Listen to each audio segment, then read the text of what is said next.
Բարև ձեզ, դուք դիտում եք Հրապարակ TV-ին, ես Հայկա Ալոյանն եմ, այսօր զրուցելու ենք Հայ-Ակվե ազգային քաղաքացիական միավորման համակարգող Ավետիք Չալաբյանի հետ։ Պարոն Չալաբյան, շնորհակալություն մեզ հյուրընկալվելու համար։ Այս պահին Հայաստանում է գտնվում Մատվիենկոն, այս այցի մասին շատ են խոսել, ավելի վաղ պետք է կայանար, հետաձգվեց եւ ի վերջո կայացավ։ Մատվիենկոյի այցին նախորդել էր նաեւ Լավրովի այցելությունը Հայաստան։ Ինչ է կարծում, այս այցելությունները ուղղված են հայ-ռուսական հարաբերությունների կարգավորմանը, թե պրոտոկոլային հանդիպումներ են, այցելություններ են ու մեծ հաշվով ոչինչ չի փոխվելու։ Գիտեք, պետք է մեծ համայնապատկերի վրա նայել։ Ի վերջո կա որոշակի գործընթաց, որի մեկ ականատես ենք լինում, սկսել են ռուս-ուկրաինական բանակցությունները, որոնք արդեն երկու փուլ են անցել։ Այն ինֆորմացիան, որ մենք ստանում ենք, իհարկե նրանում է, որ տարաձայնությունները դեռևս շատ մեծ են կողմերի միջև, բայց տեղի են ունենում որոշակի նաև հումանիտար համաձայնություններ գերների փոխանակման, հա, զոհված ծառայողների դիակների փոխանակման եւ այլն կապակցությամբ վիրավորների փոխանակման եւ դա դրական է։ Ես միշտ կրկնել եմ, հիմա էլ արդյոք օգտվելով կկրկնեմ, որ Հայաստանի Հանրապետության ազգային շահերի տեսանկյունից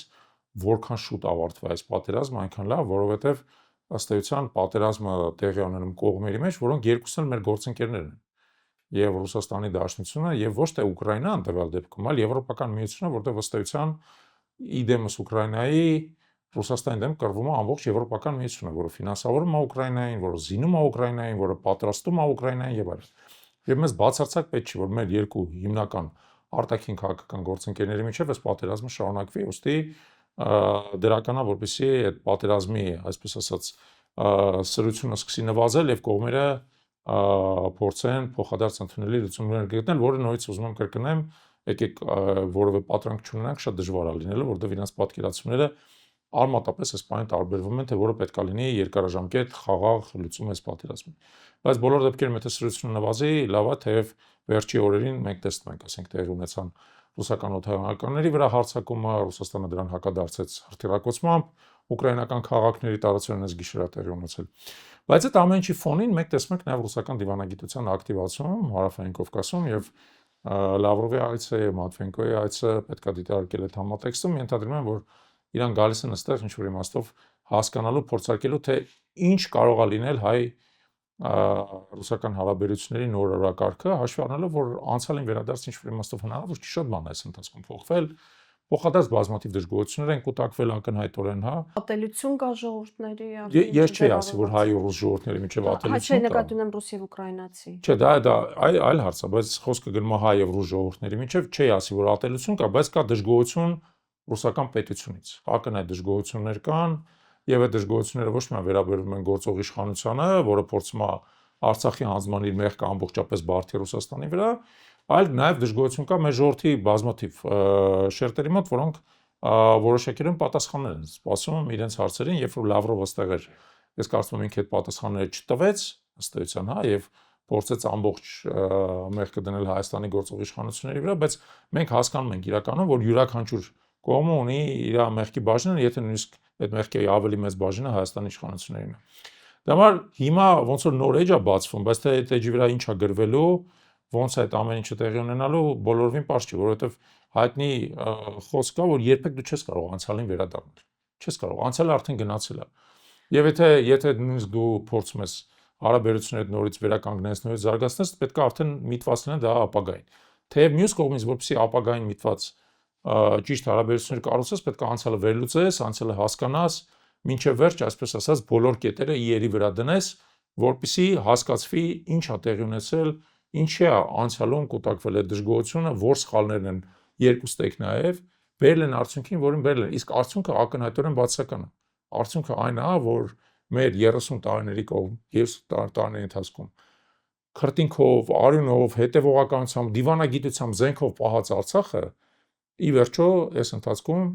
հայ-ռուսական հարաբերություններում եղած կնճիռների պատճառով օկուպացվել է թշնամական պետության կողմից, եւ դա փաստ է։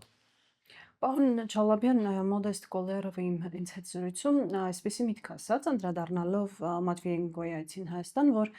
նույն օրը Հայաստանի իշխանությունները հայտարարում են, որ ՀԱՊԿ-ի իրենց անդամավճարը չեն վճարելու, կանգնեցրել են, եւ դա որակեց որպես ուղիղ ապտակ Մատվիենկոյին, որը նա չէր կարող չնկատել։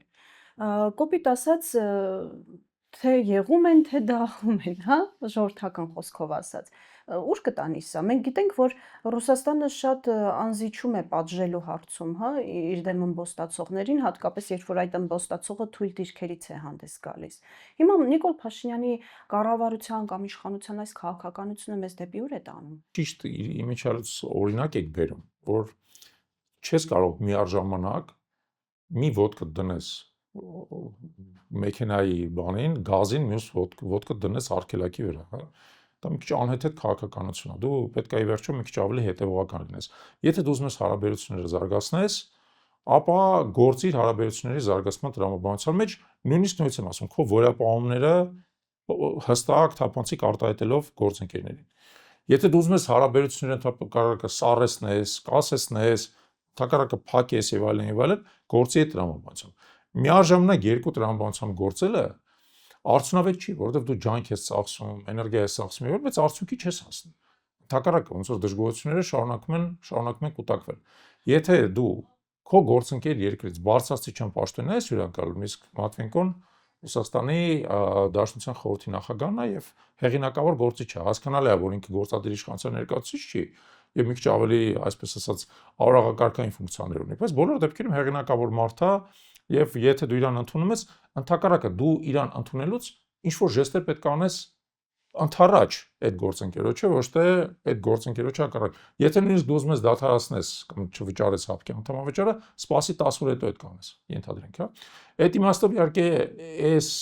գործող իշխանությունների արտաքին քաղաքականությունը եւ իրենց դիվանագիտական կարողությունները ուղղակի ցանկացած քննադատությունից ներքև են։ Ցանկացած քննադատություն, մենք դա տեսնում ենք, ականատես ենք ելնում բազմաթիվ անգամ, հա, երբ որ իրանք անում են ոչ թե այն ինչ որ պետք է մեր ազգային շահերի տեսանկյունից, այլ ուղիղ հակառակը։ Ինչը որ հարվածելու է մեր ազգային ուղիղ հակառակն են անում եւ շարունակում են դրանով հպարտանալ։ Չես հասկանում ինչի վրա եք հպարտանում։ Ինչ եք դուք անընդհատ անում հակառակը նրա ինչ որ պետք է եւ հետո սկսում եք դա բացատրել, որ մենք ինքնիշխան ենք, դրա համար ենք դա անում։ Իրենց պատկերացած իրական Հայաստանն են Չէ, բայց կներեք ինքնիշխանությունը նրա համար չի, որ դու ազատորեն անհեթեթ գործողություններ անես, որովհետեւ այդ անհեթեթ գործողությունների գինը վճարում ամբողջ երկիրը, ամբողջ ժողովուրդը, բանակը, զովող զինծառայողը, տնից զրկվող Արցախահայը, իր արոտավայրերից զրկվող Վարդենիսցին եւ այլն, հասկանում եք, այդ ամեն ինչի գինը մենք շարունակաբար վճարում ենք այս մարդկանց տարբեր անհեթեթ գործողությունների։ Անդրադառնանք հայ-ադրբեջանական հակամարտությանը, պարոն Չալաբյան, Արարատ Միրզոյանը երեք մի շարք ուշագրավ հայտարարություններ արեց, նաև անդրադառնալով Ադրբեջանի կողմից անընդհատ շրջանառվող այսպես կոչված 350,000 ինչ որ ադրբեջանցի փախստականների ինչ որ վերադարձի մասին պահանջին, հա, որ պետք է վերադառնան Հայաստան, օդից նկարված թվերով ինչ որ ադրբեջանցիներ, նրանց պետք է պաշտպանեն, այսպես ասած, վստահելի զինված կոնտինգենտ Հայաստանի տարածքում եւ այլն եւ այլն։ Դա որակեց որպես ազգային անվտանգության խնդիր Հայաստանի Հանրապետության համար, որքանով է ազնիվ կամ անկեղծ Արարատ Միրզոյանը ու որքանով վստահ չլինենք, որ հաջորդ օրը այդ 300,000-ը կդառնան բարի ադրբեջանցիներ, որոնց հետ մենք պետք է խաղաղ ու հաշտ ապրենք։ Ախ, եկեք բուն խնդրին առնենք, ինչեւ Արարատ Միրզոյանի, որովհետեւ Արարատ Միրզոյանը ընդհանրապես համատեքստում ընդամենը հայտարարություններ անող այսպես ասած կամակատար է, ընդհանուր վարչակարգի կամակատարներից մեկն է, որը փորձում է դեմքին լուրջ արտահայտություն տալով ըստ էության սղագրի այս վարչախմբի կողմից իրականացված եւ սխալները եւ աղետալի ըստ էության հանցավոր գործողությունները, հա։ Հիմա տեսեք, նախ անդրադառնանք ադրբեջանցիների խնդրին, հա, ուրեմն ոչ մեկի համար գաղտնիք չի, որ խորհրդային տարիներին Հայաստանում եղել է ադրբեջանական փոքրամասնություն։ Այդ ադրբեջանական փոքրամասնությունը երբևիցե չի գերազանցել 6% բնակչության Հայաստանի, իսկ 1989 թվականին կայացած վերջի խորհրդային մարտահամարի ժամանակ եղել է նույնիսկ ավելի քիչ, մոտավորապես 3%-ն է եղել բնակչության Հայաստանի Հանրապետության, եթե ես չեմ սխալվում, խոսքը գնում էր մոտավորապես 90,000 ադրբեջանցիների մասին, որոնք հետագա մի քանի տարիների ընթացքում հեռացել են, տեղափոխվել են Ադրբեջան։ Ընդ որում դա տեղի ունեցել այն ֆոնին, երբ որ ադրբեջանական հանրապետությունից,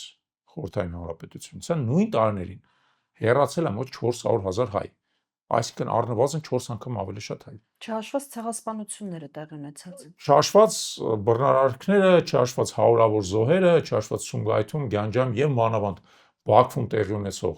հայերի նկատմամբ ըստ էության այո ցեղասպան գործողությունները, բայց դրա արդյունքում 400,000 հայ հեռացել է Ադրբեջանից, կես միլիոնից մնացել է 120,000-ը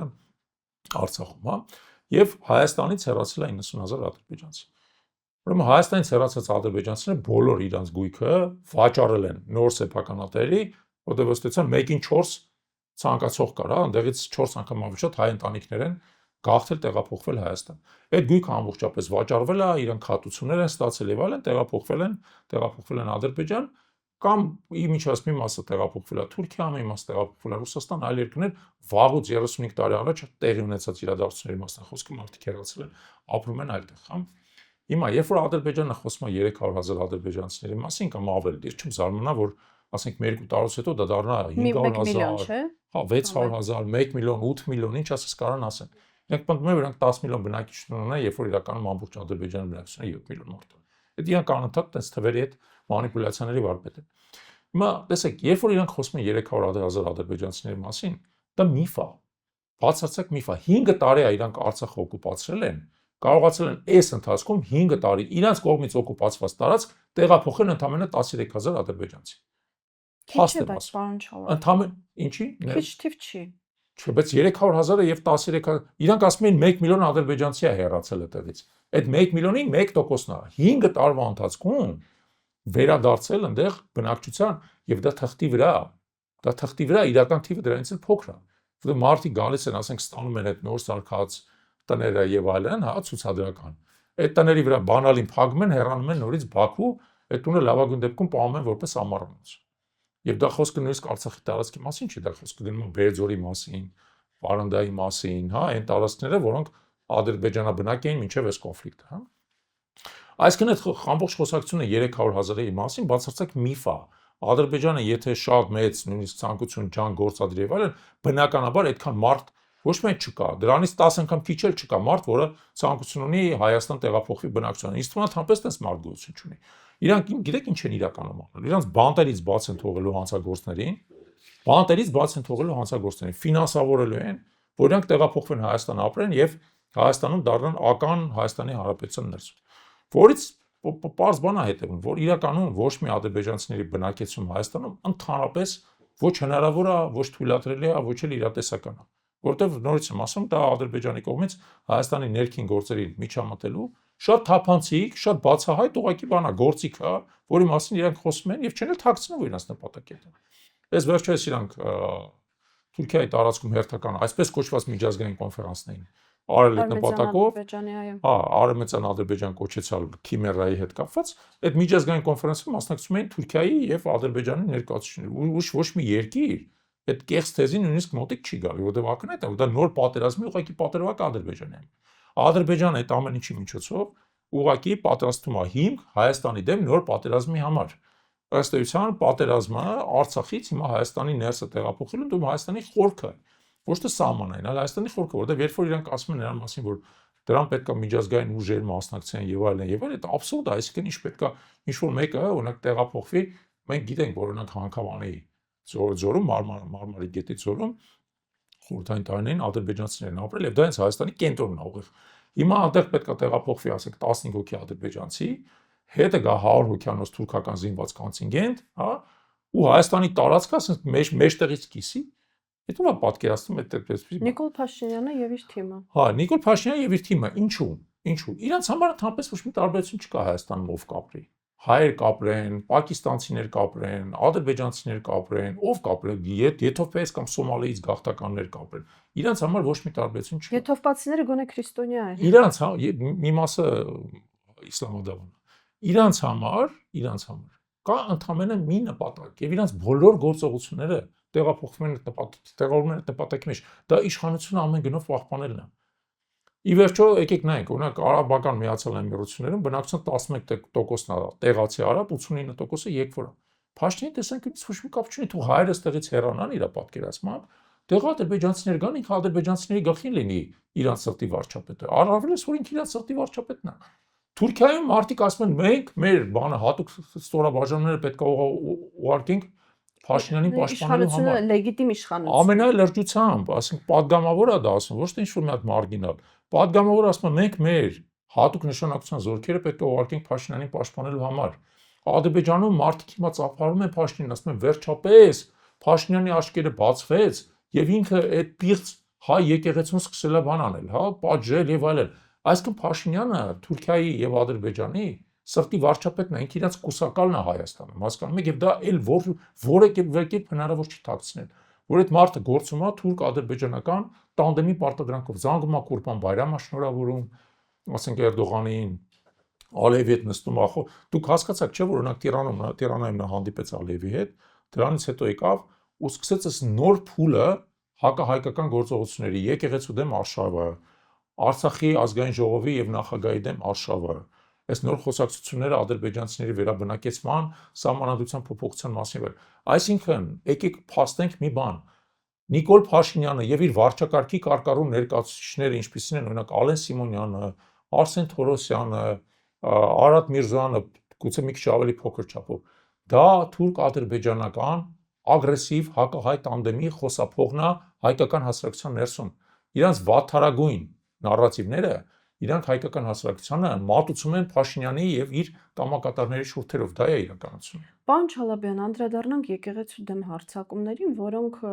իրենց ոճի մեջ է իհարկե բոլոր կարմիր գծերը անցնելը, բարոյականության, դրամաբանության, ողջախոհության բոլոր գծերը պարբերաբար անցնում են, բայց եկեղեցու դեմ այս հարձակումը յուրահատուկ է իր ագրեսիվությամբ, իր ցինիզմով, իր կոպտությամբ, բառեր չեմ գտնում ընդհանրելու, որովհետև այնպիսի բառեր ու մեղադրանքներ են հնչեցվել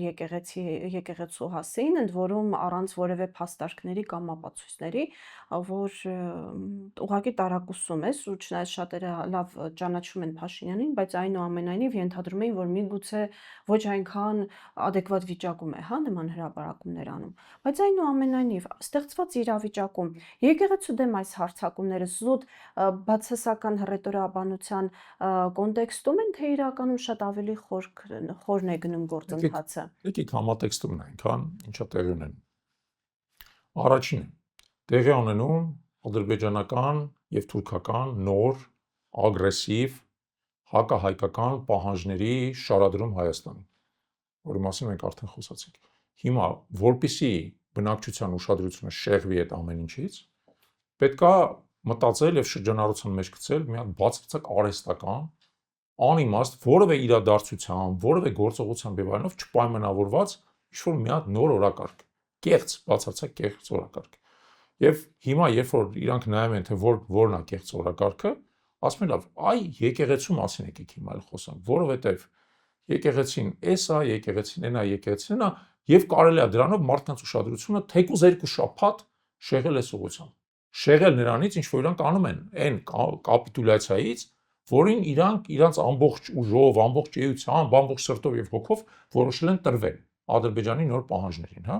Ի վերջո հիշեք, որ եկեղեցու մասին խոսելուց տարածիրոն 2 օր առաջ Ալեն Սիմոնյանը, որը այս վարչախմբի երևի ամենացինիկ ներկայացուցիչն է,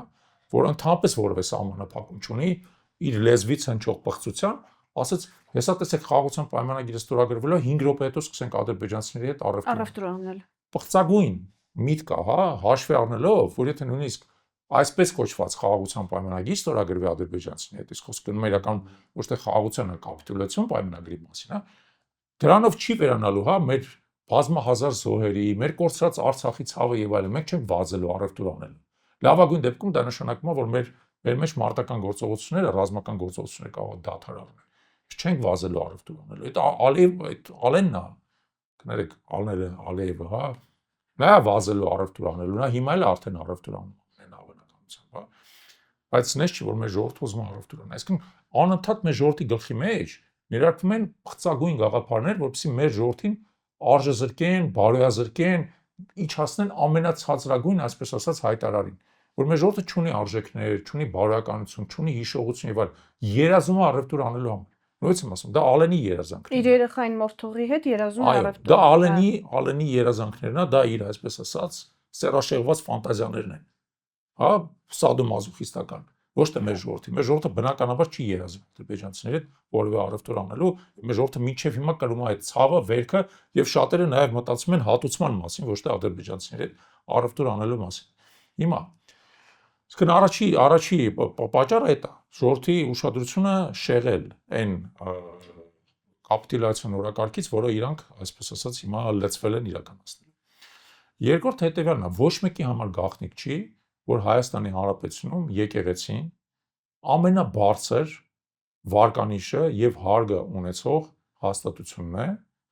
դրան մոտ է միայն հայոց բանակը։ Բայց ի տարբերություն հայոց բանակի եկեղեցին որևէ կերպ իշխանություններին չի ենթարկվում,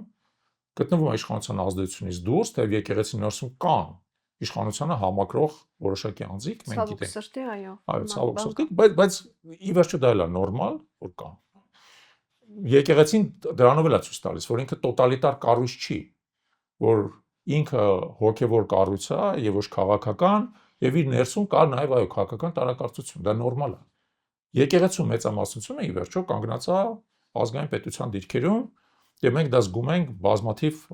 դրսևորումներով եկեղեցու։ Եվ կարևորագույն դրսևորումն է, որ այո եկեղեցին ինստիտուցիոնալ դիրքորոշում է հանձնում հայտնի պարբերաբար մեր ազգային կյանքի հետ կապված կարևորագույն խնդիրներին եւ դրա վերջի արտահայտությունը վերնում կաթողիկոսի ելույթներ։ Արցախի մշակութային ժառանգության պաշտպանության հետ կապված։ Եվ սա հաջորդ պատճառն է։ Այսինքն տեսնելով, որ մեր հանրության ներսում կա մի կառույց, որ առաջին ունի ավելի բարձր հեղինակություն, շատ ավելի բարձր հեղինակություն, քան գործող վարչախմբը։ Անհամեմատ։ Երկրորդը ինքը շարունակում է մնալ ազգային պետության դիրքերում, ի տարբերություն գործող վարչախմբի, որը հանձնում է ազգային պետությունը։ Եվ փորձում է վերածել ընդամենը Դուքյանի թուրք-ադրբեջանական, հա։ Եվ երրորդը, այդ կառույցը ի դեպ, որը շատ կարևոր է, նա հոգևոր է, նա արժեքային է։ Ի հակակշիռ այն վարչախմբի, որ ասում է որտեղ հաց այնտեղ հայրենիք, որը փորձում է մեզ բոլորիս վերածել նյութապաշտ, մորթապաշտ, ստամոքսապաշտ, անուղեղ, անսիրտ, անհոգի արարածների։ Այս վարչախմբի խնդիրը դա եւ նրանք լծված են դրան։ Եվ իրանց հակադրվում է նույնիսկ ասում կառույց, որը հոգևոր է, որը ազգային է, որը ինստիտուցիոնալ է, որը 1700 տարվա պատմություն ունի, հեղինակություն ունի, այդ տարիների ընթացքում ի դեպ բազմիցս լինելով հարցակումների առարկա կարողացել է դրանց դիմագրավել, կարողացել է դրանք վերապրել, կարողացել է վերընձուղվել։ Հասկանալի է այդ դեպքում, թե ինչով է պայմանավորված եկեղեցու դեմ այս թշնամությունը, որովհետև իրանք լինելով թերարժեք չեն կարող համակերպվել բարձրարժեք հաստատության գոյության, որտեղ իրանք դրա մեջ վտանգ են տեսնում իրանց թերարժեքությանը։ Այս պատերազմը, որ հայտարարել է Նիկոլ Փաշինյանն ու իր քաղաքական թիմը, հայ առաքելական եկեղեցու դեմ ինչով կավարտվի։ Նիկոլ Փաշինյանի պարտությամբ, բնականաբար։ Դա կավարտվի Նիկոլ Փաշինյանի պարտությամբ, թեև եկեղեցին բնականաբար կորուստներ կկրի, եւ մենք բոլորս կորուստներ կկրենք դրանից, որովհետեւ դա ըստ էության քաղաքացիական պատերազմի ձև է։ Դուք հիշեք, ով է մինչև հիմա եկեղեցուն պատերազմ հայտարարել։ Եկեղեցուն պատերազմը հայտարարել բոլշևիկյան իշխանությունը։ Բոլշևիկյան իշխանությունը գոյություն չունի, եկեղեցին բոլշևիկյան իշխանությունից ծանրագույն կորուստներ կրելուց հետո Նրանք կաթողիկոս խեղդամահանել եւ այլն, հոգեվորականների գնդակահարություն, եկեղեցիներ փագել, դրանք ախորների վերածել եւ այլն, հիմա եկեղեցին վերընձուղվել է, իսկ բոլշևիկյան իշխանությունը այլևս գոյություն չունի։ Մինչև բոլշևիկյան իշխանությունը, ցարական իշխանությունը 1905-7 թվականներին փորձել գրող ձեռնարկել հայ առաքելական եկեղեցու վրա, ավարտվել է նրանով, որ հետ են կանգնել այդ գրողից, հասկանալով, որ ուղղակի ամբողջ հայության աջակցությունը կկորցնեն։ Մինչև այդ արել են Օսմանյան սուլթանները, պարսկական շահերը, թուրքմենները, Լենգ Թեմուրը եւ այլն։ Նիկոլ Փաշինյանը որոշել է կանգնել Լենգ Թեմուրի եւ Օսմանյան սուլթանների հետ, այսպես ասած, նույն պատվավոր շարքում։ Շնորհավորում եմ։ Գնալու ես Նիկոլ Փաշինյան այնտեղ, որտեղ գնացել են իրանք։ Այսինքն դեպի անհայտություն։ Լենգ Թեմուրը գոնե իր զորքի առաջից էր քայլում։ Չէ, դե չէ ուզում եմ ասեմ, որ Լենգ Թեմուրը, բայց ի դեպ հիշեք, որ պատմության մեջ ամենացեղասպան բանն է, ռազմական գործիչն է, որը ոչ միայն քրիստոնյաներին էր մասսայաբար ոչնչացնում, այլև մահմեդականներին էր մասսայաբար ոչնչացնում, ինքը մահմեդական ելնելով։ Հայտնի է օրինակ, որ Իսֆահանը գրավելուց 70,000 մահմեդական սպանել։ Այս հիմա Փաշինյանը որոշել է գնալ կանգնել այդ շարքում, էլի մարդաճասների, հայացածների շարքում, հա ինքը նրանց ռազմական տաղանդը չունի, ինքը հասկանալ է, որ ոչնչություն։ Պարոն Չալաբյան, շնորհակալ եմ շատ հետաքրքիր զրույցի համար։ Հիշեցնեմ այսօրվա մեր հյուրն էր Հայաքվե ազգային քաղաքացիական միավորման համակարգող Ավետիք Չալաբյանը։ Ես Հայկ Ալոյան եմ, դուք դիտում եք Հրապարակ TV-ին։ Հաջողություն։